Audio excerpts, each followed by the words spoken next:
Hello अस्सलाम वालेकुम viewer, मैं हूं एहसान आलमानी। आज जो मैं पढ़ाने जा रहा हूं वो है एक्सपोनेंट।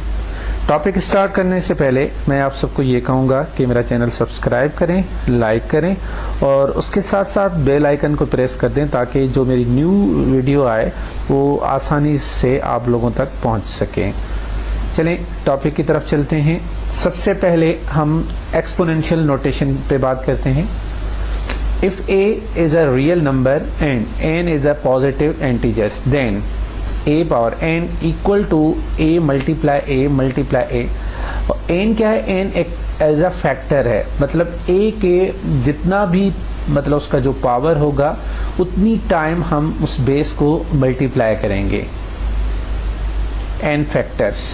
फॉर एग्जाम्पल एक एग्जाम्पल ले लेते हैं, जैसे कि अगर मैं कहूँ यहाँ पे 2 पावर 4, तो इट मीन 2 को जो है हम इटसेल्फ 4 टाइम मल्टीप्लाई करेंगे। 2 मल्टीप्लाई 2 मल्टीप्लाई 2 मल्टीप्लाई 2, मतलब जितना भी जिस बेस के ऊपर जितना भी उसका पावर होगा उतनी दफा हम उस बेस को अपने आप से मल्टीप्लाई करेंगे। Where n is the exponent and a is the base, the expression an is read as a to the nth power. Now power, exponent and base. Power is a product of multiplying a number by itself. Power is represented with a base number and exponent. Exponent tell how many times the base number is being multiplied. जैसे कि मैंने पीछे example दिया है। Base is a number which is to be multiplied by itself according to the exponent. For example, 2 power 3. It means multiply by 2 itself 3 times. 2 multiply 2 multiply 2. 2 to the 4 and 4 to the 8. Now prime factorization. अगर हम prime factorisation की बात करें तो prime factorisation में जो भी factors होते हैं, जैसे कि 2 मल्टीप्लाई 2 मल्टीप्लाई 2 5 टाइम है, तो हम क्या करेंगे, इनके जो बेस हैं वो सारे के सारे सेम हैं, तो हम इनके एक्सपोनेंट ऐड कर लेंगे, तो ये बन गया 2 पावर 5। उसी तरीके से 25 की अगर हम फैक्टर ले लें तो 5 multiply 5 2 times, it mean 5 power 2 और 5 एक्सपोनेंट और 2। इसी तरीके से 44 की अगर हम फैक्टर ले लें तो 44 के जो फैक्टर आएंगे 2 मल्टीप्लाई 2 एंड मल्टीप्लाई बाय 11। सो अब देखें यहाँ 11 का कोई पेयर नहीं बन रहा या उसका कोई भी और जो है प्राइम फैक्टर नहीं है, तो 11 को वंस टाइम ही लिखा है और बाकी 2 टाइम्स है, इट मीन 2 एक्सपोनेंट 2 हमने लिखा यहाँ पे। उसी तरीके से हम 8 बाई 27 सेम तरीके से उनके फैक्टर लेंगे और उनके फैक्टर जो भी होंगे हम क्या करेंगे, बेस जो सेम होंगे, बेस और सेम पावर भी एडेड, उनके जो पावर होंगे वो हम ऐड करेंगे। Evaluating with positive and negative base. For example here an and power n are exponent n equal to a power n where n is an even number। इसके कहने का मकसद ये है कि अगर किसी भी नेगेटिव नंबर का अगर पावर जो हो या जो एक्सपोनेंट हो वो अगर इवन हो, फॉर एग्जांपल -3 के ऊपर अगर मैं पावर 4 दे दूं तो 4 जो है वो इवन है। अगर नेगेटिव के ऊपर अगर पावर 4 आ जाए तो इट मीन इसका जो आंसर आएगा वो पॉजिटिव में आएगा, क्योंकि अगर माइनस को हम इवन टाइम मल्टीप्लाई करेंगे इटसेल्फ तो उसका जो आंसर आता है वो पॉजिटिव आता है। तो इवन टाइम हम उसको 2 टाइम मल्टीप्लाई करें, 4 टाइम मल्टीप्लाई करें या 6 टाइम मल्टीप्लाई करें या उससे ज़्यादा, अगर माइनस को हम इवन टाइम मल्टीप्लाई करेंगे तो उसका जो आंसर आएगा वो प्लस में आएगा। और उसी तरीके से अगर उसी जगह पे अगर एक बेस जो है इसका जो है वो नेगेटिव है और उसका जो पावर हो वो ऑड हो तो इसका जो आंसर आएगा वो नेगेटिव ही आएगा। कभी कभार ये भी होता है कि फॉर एग्जांपल ऐसे भी लिखा होता है, जैसे अगर यहाँ पे लिख दें कि -3 और इसका पावर 2, तो ये जो पावर है, ये जो एक्सपोनेंट है, ये सिर्फ और सिर्फ 3 के ऊपर है, 2 के ऊपर नहीं है, सॉरी माइनस के ऊपर नहीं है। तो अगर ये माइनस के ऊपर नहीं है तो इसका जो आंसर वो माइनस में ही रहेगा। तो हमें ये ध्यान में रखना है कि इसका जो पावर हो या इसका जो एक्सपोनेंट हो वो होल हो। अगर होल नहीं है तो वो खाली नंबर के ऊपर समझा जाएगा और साइन के ऊपर नहीं समझा जाएगा, जिस तरीके से मैंने यहाँ पे एक एग्जाम्पल लिखी है।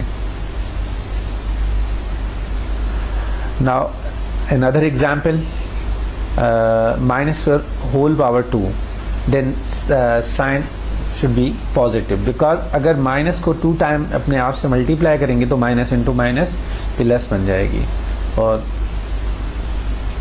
minus into minus plus, and 4 for the 16. Then other example, if we take same -4 whole power 3, अगर बेस हमारा -4 है और होल पावर उसका जो है ऑड है, तो इट मीन उसका जो आंसर आएगा वो नेगेटिव आएगा। नाउ जो हम डिस्कस करते हैं वो लॉज ऑफ एक्सपोनेंट्स पे। सबसे पहले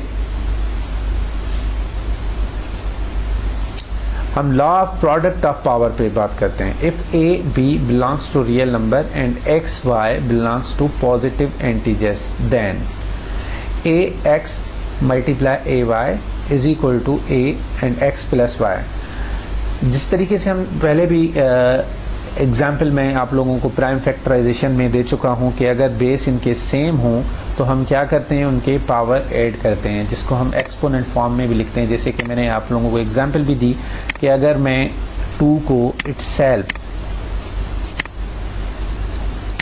3 टाइम मल्टीप्लाई करूं और इनको एक्सपोनेंट फॉर्म में लिखना चाहूं तो यहाँ पे लिखूंगा 2 पावर 3। अगर उसी तरीके से एक और एग्जाम्पल ले लूं, जैसे कि लिखूं 2 and power 3 multiply by 2 power 4, तो जो इसका आंसर आएगा वो 2 पावर 7 आएगा। बिकॉज दोनों के बेस सेम है तो हम क्या करेंगे, इन दोनों के पावर उनको ऐड कर लेंगे। और कभी कभार एक और भी एग्जाम्पल ले लेते हैं। कभी कभार उसी टाइप के एग्जाम्पल मतलब क्वेश्चन आ जाते हैं और हम कंफ्यूज हो जाते हैं।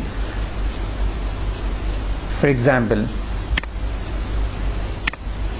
जैसे कि यहाँ पे लिख दूं मैं 4 multiply by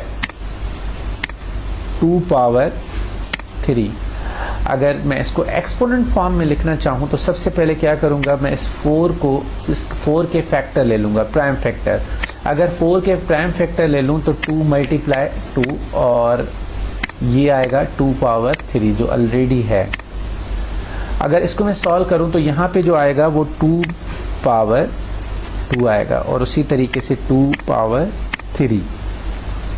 now base are same, दोनों के बेस सेम है तो हम क्या करेंगे, इनके जो पावर हैं वो दोनों के ऐड कर लेंगे। Now 2 by 2 and plus 3, so answer should be 2 power 5। उसी तरीके से एक एग्जाम्पल 2 पावर 3, मैं ऑलरेडी ये एग्जाम्पल दे चुका हूं कि 2 पावर 3 एंड मल्टीप्लाई 2 पावर 2। अगर दोनों के बेस सेम है तो हम क्या करेंगे, इनके पावर को ऐड कर लेंगे। सिमिलरली 2 बाय 3 जो है इनका बेस और ये भी 2 बाय 3, इनके बेस दोनों के सेम है और इनके हम क्या करेंगे, पावर को ऐड कर लेंगे। तो 2 बाय 3 एंड होल पावर इनका बन जाएगा 4। अब 2 को इटसेल्फ 4 टाइम मल्टीप्लाई करेंगे, उसी तरीके से 3 को भी इटसेल्फ 4 टाइम मल्टीप्लाई करेंगे। अगर 2 को इटसेल्फ 4 टाइम मल्टीप्लाई करेंगे तो उसका जो आंसर आएगा वो 16 आएगा। जैसे कि अगर मैं 2 को इटसेल्फ 4 टाइम मल्टीप्लाई कर दूं, 2 मल्टीप्लाई 2 मल्टीप्लाई 2 एंड मल्टीप्लाई 2, तो उसी तरीके से क्योंकि होल पावर है, होल पावर का मकसद ये दोनों के ऊपर है, 3 के ऊपर भी है और 2 के ऊपर भी है। तो इसी तरीके से हम 3 को भी इटसेल्फ जो है 4 टाइम मल्टीप्लाई करेंगे। अब 2 to the 4 and 4 to the 8 and 8 to the 16, तो जो इसका आंसर आएगा वो 16 आएगा। उसी तरीके से अगर मैं 3 को मल्टीप्लाई करूं 3 से, तो 3 3 ज़ा 9, और उसी तरीके से 9 को 3 से मल्टीप्लाई करूं तो 3 9 ज़ा 27, एंड सेम उस 27 को मैं 3 से मल्टीप्लाई कर लूं तो जो इसका आंसर आएगा वो 81 आएगा, जो कि यहाँ लिखा हुआ है। Law power of power, if a b belongs to r and x y belongs to positive integers, then a power x and whole power y, then a power x y। कहने का मकसद ये है कि अगर पावर के ऊपर power हो, अगर पावर के ऊपर का पावर का मकसद पावर के ऊपर होल पावर हो, ब्रैकेट हो, जैसे कि अगर मैं लिखूं 2 पावर 3 और होल पावर 2 कर दूं, तो ये जो पावर है आपस में वो मल्टीप्लाई होंगे अगर होल पावर है तो जो यहाँ पे आंसर आएगा वो आएगा 3 मल्टीप्लाई बाय 2, तो जो 2 का पावर बन जाएगा वो 2 का पावर बनेगा 6। उसी तरीके से ब्रैकेट्स चाहे कितने भी हों, एक ब्रैकेट हो, 2 हो या 3 हो, मगर उनके जो पावर होंगे वो आपस में मल्टीप्लाई होंगे। फॉर एग्जाम्पल जैसे कि मैं लिखूँ 3 पावर 2 और अगेन पावर 2 कर दूं एंड फिर अगेन पावर 3 कर दूं, तो अगर होल पावर हैं तीनों आपस में तो हम क्या करेंगे, तीनों आपस में मल्टीप्लाई करेंगे, तो ये बन जाएगा 3 power 2 multiply bye 2 and multiply by 3, तो यहाँ 3 पावर आएगा 2 to the 4 एंड 4 3 the 12, तो 3 पावर 12 आएगा। इसी के साथ साथ हमें ये भी जहन में रखना है कि ये जो मैं पावर पहले भी मैं डिस्कस कर चुका हूँ इसी लिहाज से कि जो पावर हो वो होल पावर हो। अगर पावर के ऊपर पावर है, अगर ब्रैकेट नहीं है, होल पावर नहीं है, तो वो उसका आंसर इसी तरीके से नहीं आएगा। फॉर एग्जाम्पल कैसे,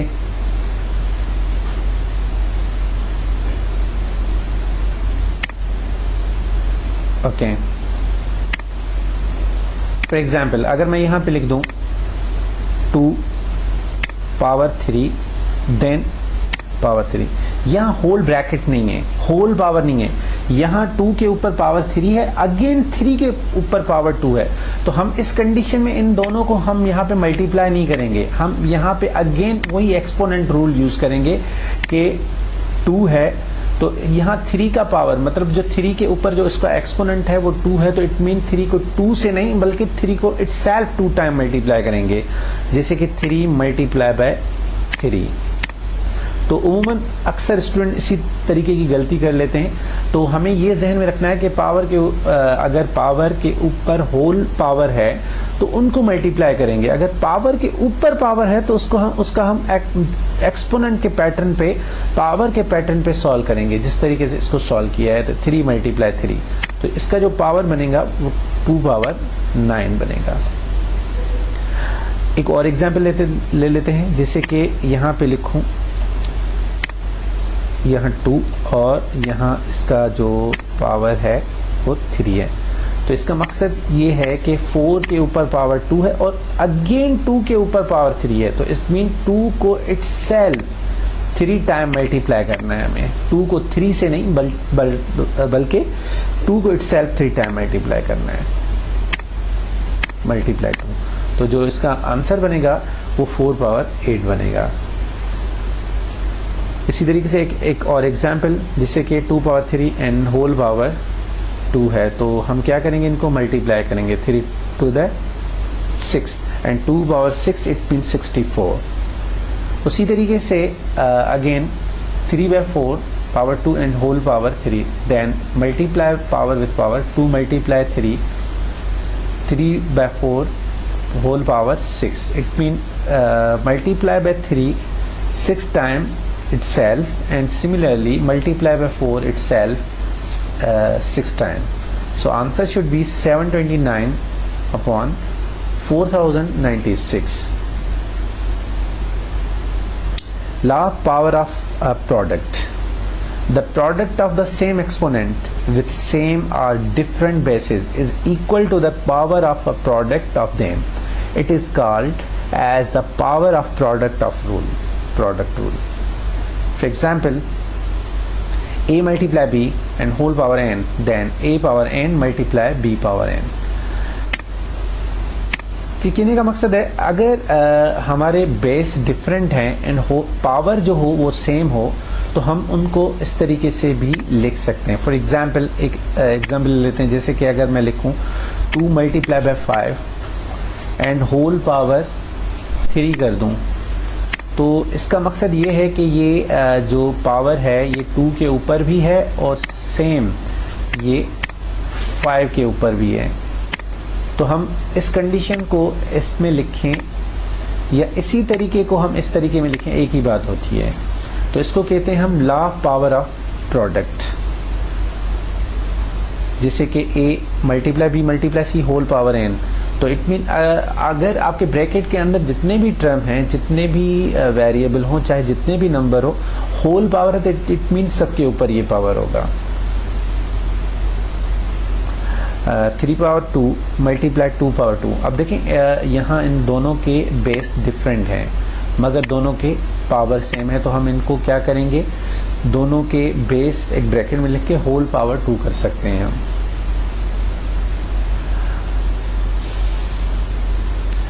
अच्छा, फॉर एग्जाम्पल अगर इसी टाइप का क्वेश्चन आ जाए, जैसे कि यहाँ पे भी मैंने लिखा है 2 पावर, अगर इसको सॉल्व करें, अगर सिंप्लीफाई करें तो 2 पावर 3 एंड 5 पावर 3 लिख के भी कर सकते हैं. अगर इसको आप डायरेक्ट करना चाहें तो 2 को 5 से मल्टीप्लाई करके जो भी आंसर आए उसका पावर 3 सॉल्व कर दें तो भी आंसर सेम आएगा, वो चेंज नहीं होगा. Last question of power. When dividing 2 power with the same base, we subtract the exponent. Let's suppose a power n upon a power m. अब देखिए यहाँ पे इसके कहने का मकसद है ये है कि अगर डिवाइड हो, क्वेश्चन रूल में हो और उनके बेस दोनों के सेम हो तो हम क्या करते हैं, उनके पावर ऐड करते हैं. ऐड और सब्ट्रैक्ट, सॉरी, जो भी उसकी साइन होगी. जैसे कि अगर मैं लिखूं a पावर 6 और फ्रैक्शन में डाल दूं a पावर 2, तो दोनों के बेस सेम है और दोनों के बेस जो हैं वो a है, तो हम क्या करेंगे a पावर 6 और ये 2, यहाँ 2 की ऐसे समझे साइन पॉजिटिव है, कोई साइन नहीं है तो इसके साथ ऐसे समझे पॉजिटिव की साइन है. अगर इसको ऊपर ले जाएंगे तो यहाँ पे नेगेटिव बन जाएगा. तो जो इसका आंसर आएगा वो a पावर 4 आएगा. Example 5 power 4 then upon 5 power 2, दोनों के बेस सेम है तो हम क्या करेंगे, 5 सेम लिखेंगे, ये 4 भी सेम होगा, ये 2 यहाँ प्लस का है, ऊपर जाके माइनस बन जाएगा. या एक और एग्जाम्पल ले लेते हैं, जैसे कि अगर मैं कहूँ कि यहाँ पे a पावर 6 और उसी तरीके से a पावर -2 हो. अगर मैं इसको सिंप्लीफाई करूं तो a पावर 6 तो सेम रहेगा, ये यहाँ पे जो a का पावर है वो माइनस में है, अगर ऊपर जाएगा तो इसका जो पावर बन जाएगा वो प्लस का बन जाएगा. तो इसका जो आंसर आएगा वो a पावर 6 आएगा, सॉरी a पावर 8 आएगा, क्योंकि हम इन दोनों को ऐड करेंगे. ये एडिशन तब होती है जब इनके बेस, एडिशन या सब्ट्रैक्शन तब होती है जब इनके बेस सेम हों. अगर बेस सेम नहीं होंगे तो हम उनको ऐड या सब्ट्रैक्ट, उनके पावर को नहीं कर सकते.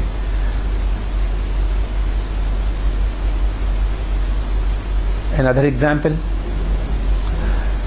xy whole power 6 then y upon yx whole power 2. अगर xy लिखूं या yx लिखूं एक ही बात है, क्योंकि मल्टीप्लिकेशन है और मल्टीप्लिकेशन में xy लिखें या yx एक ही बात होती है. अब देखें दोनों के बेस सेम हैं तो हम क्या करेंगे, एक दफ़ा बेस को लिख के इसका पावर 6 हमने सेम लिखा. अब 2 इसका पावर जो है यहाँ पे पॉजिटिव है, अगर इसके साथ कोई साइन नहीं है तो इसे समझेंगे पॉजिटिव है, अगर पॉजिटिव है तो ऊपर जाके यहाँ पे माइनस करेगा. तो अगर 6 से हम 2 सब्ट्रैक्ट कर लेंगे तो आंसर जो बनेगा वो 4 बनेगा. अगर होल है, क्योंकि x अलग है और y अलग है, तो अगर होल पावर है तो x के ऊपर पावर अलग हो जाएगा और y के ऊपर पावर अलहदा हो जाएगा। तो ये हो जाएगा x power 4 and y power 4। एक और एग्जांपल ले लेते हैं, जैसे कि -20 x power 6 y power 10 then 4/4 x power 4 and y power 6। हम क्या करेंगे, सबसे पहले हम जो कोफिशिएंट है यहाँ पे जो नंबर है उनकी टेबल लगाएंगे। मतलब 4 की टेबल अगर मैं 4 पे लगाऊं तो 1 टाइम, और उसी तरीके से 4 की टेबल 20 पे 5 टाइम जाती है,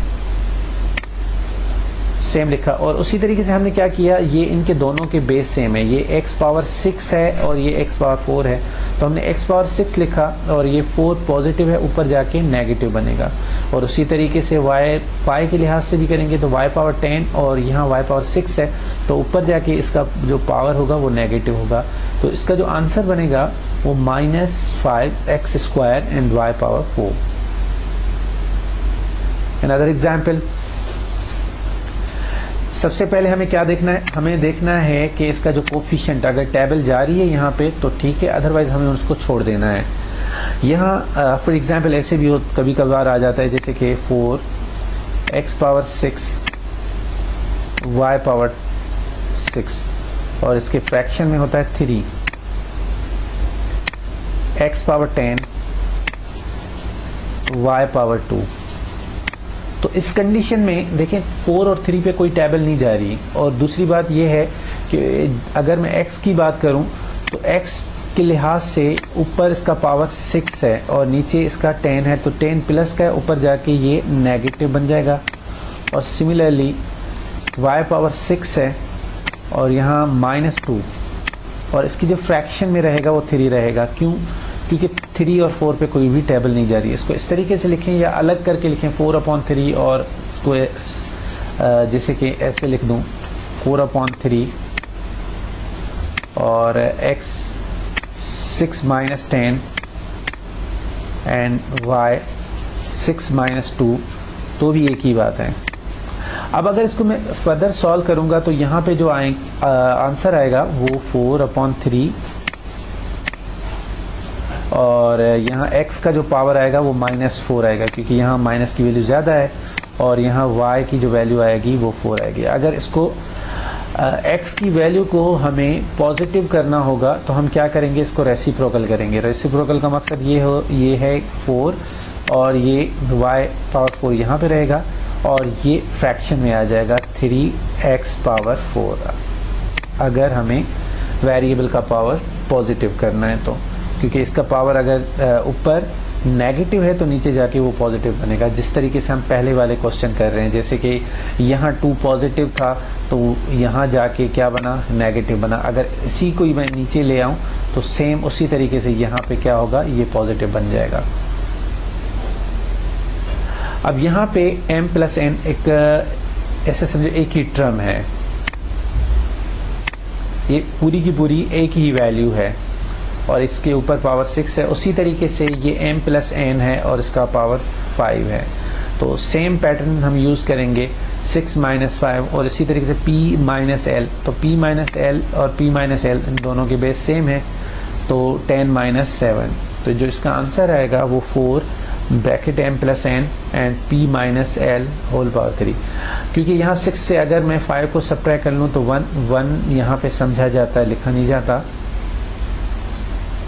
Now, law of power of quotient. The power of a quotient is equal to the quotient obtained when the numerator and denominator are each raised to the indicate power separately before the division is performed. For example, a/b power n। जिस तरीके से हमने product में देखा था कि अगर base दोनों के डिफरेंट हैं और पावर सेम है तो हम क्या करेंगे, दोनों का पावर सॉल्व करेंगे। हम ऑलरेडी इस पर डिस्कस कर चुके हैं। एग्जाम्पल जैसे 7/9 है तो ये होल पावर 3 है। होल का मकसद जिस 7 के ऊपर भी पावर है और सिमिलरली 9 के ऊपर भी पावर है, तो हम 7 को इटसेल्फ जो है 3 टाइम मल्टीप्लाई करें। Similarly we multiply 9 with itself 3 times. So 7 × 7 is 343, and if we multiply 9 3 times, it means answer should be 729.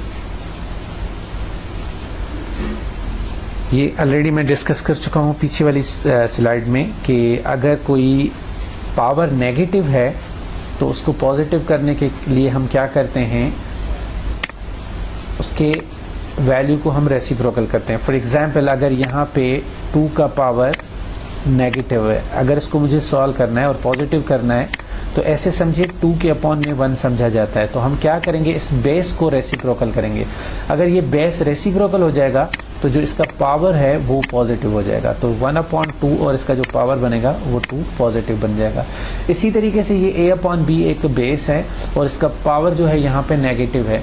तो अगर मैं इनको रेसिप्रोकल कर लूँ, जहाँ पे a/b लिखा हुआ था, तो उसको अगर मैं b/a कर लूँ तो इसका जो पावर बन जाएगा वो पॉजिटिव बन जाएगा। Thank you. इंशाल्लाह नेक्स्ट लेक्चर में हम Allah Hafiz.